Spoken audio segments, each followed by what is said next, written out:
কলকাতার new market এলাকায় একটি আবাসিক হোটেলে আগুন লেগে অন্তত 9 জনের মৃত্যু হয়েছে। নিহতদের মধ্যে সবাই বাংলাদেশি বলে নিশ্চিত করেছে কলকাতার ফায়ার সার্ভিস। বুধবার মধ্যরাতে মির্জা গালিব স্ট্রিটের হোটেলটির তৃতীয় তলায় আগুন লাগে। এরপর তা দ্রুত ছড়িয়ে পড়ে অন্তত 4টি ঘরে। এ সময় প্রচণ্ড ধোঁয়ায় চারদিক অন্ধকার হয়ে আসায় বেরোনোর পথ খুঁজে পায়নি অনেকে। ফায়ার সার্ভিসের 2 ঘন্টার চেষ্টায় আগুন নিয়ন্ত্রণে এলেও পুড়ে যায় হোটেলটির একাংশ। চলছে উদ্ধার কাজ। নিহত 9 জনের মধ্যে 6 জন পুরুষ, 2 জন নারী এবং 1 জন শিশু রয়েছে। এ ঘটনায় গুরুতর দগ্ধ 6 জনকে কলকাতা মেডিকেল কলেজ হাসপাতালে নিয়ে যাওয়া হয়েছে। এসি থেকে আগুন লাগতে পারে বলে প্রাথমিকভাবে ধারণা করছেন সংশ্লিষ্টরা। ঘটনাস্থল পরিদর্শন করেন দমকল মন্ত্রী এবং কলকাতা পুলিশ কমিশনার।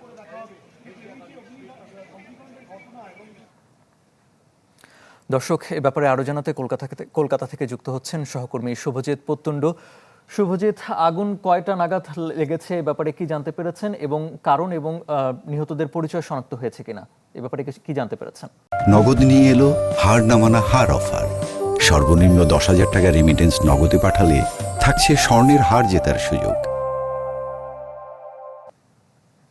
যেমন আগুন লেগেছে রাত 2টো নাগাদ, ভারতীয় সময় রাত 2টো নাগাদ আগুন লেগেছে মূলত 3 তলার, এবং এই 3 তলার যে 4টে রুম, হোটেলের নাম শিখা ইন, সেই 4টি রুমের মধ্যে কিন্তু আগুন ছড়িয়ে পড়ে। মূলত আগুন ঠিক নয়, আগুনের যে ধোঁয়া, এই ধোঁয়ায় কিন্তু মূলত দম বন্ধ হয়ে মৃত্যু হয়েছে। এই হোটেলের যে বিল্ডিংটি রয়েছে 5তলা বিল্ডিং, এই 5তলা বিল্ডিং এর কোনো ফ্লোরেই কিন্তু অগ্নি নির্বাপন ব্যবস্থা ছিল না। এবং উল্লেখযোগ্য বিষয় যে এই 5তলার 5টা তলাতেই কিন্তু বিভিন্ন হোটেল রয়েছে, ফলে এই হোটেলগুলোর অগ্নি নির্বাপন ব্যবস্থা কেন ছিল না সেটা নিয়ে প্রশ্ন রয়েছে। এবং উল্লেখযোগ্য যেটা বিষয় সেটা হচ্ছে একেবারে মির্জা গালিব স্ট্রিটে প্রচুর বাংলাদেশি আসে, তারা জানেন যে একেবারে মির্জা গালিব স্ট্রিটের উপরেই ফায়ার সেফটির একটা অফিস রয়েছে, একটা ফায়ার ব্রিগেডের বড় অফিস রয়েছে, ঠিক তার পাশের বিল্ডিং এ এই ঘটনা।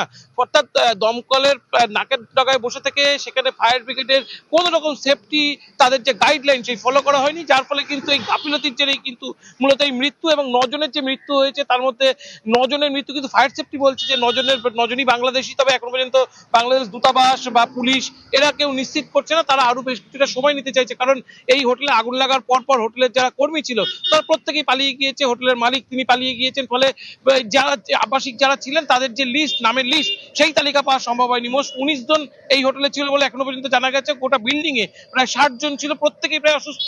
তার মধ্যে 6 জনের অবস্থা বেশ গুরুতর, যাদের এসএসকেএম হাসপাতালে নিয়ে যাওয়া হয়েছে।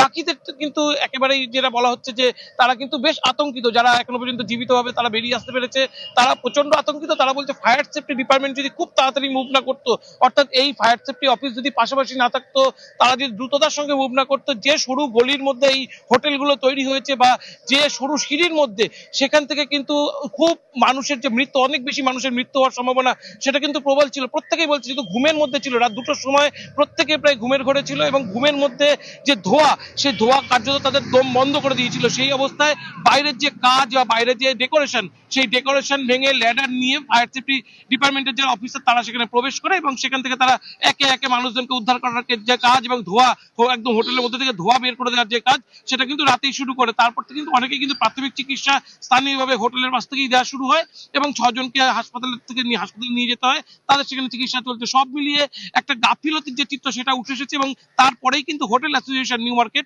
তারা মুখে কুলু বেড়েছে। তারা কিন্তু এই তাদেরকে যেটা ডেটা থাকে মূলত কজন এসেছে বা কোন কোন হোটেলে কতজন বাংলাদেশের নাগরিক বা বিদেশি নাগরিক বা স্থানীয় নাগরিক, তাদের কিন্তু ডেটা থাকে। সেই ডেটা কিন্তু নিউ মার্কেট হোটেল অ্যাসোসিয়েশন তারাও কিন্তু সামনে আনছে না, ফলে তাদের তরফেও যে গাফিলতি, তারা যে অডিট করেনি দীর্ঘদিন ধরে, ফায়ার অডিট তাদের নেই, সব মিলিয়ে এটা কিন্তু প্রকাশ্যে এখনো পর্যন্ত চলে এসেছে।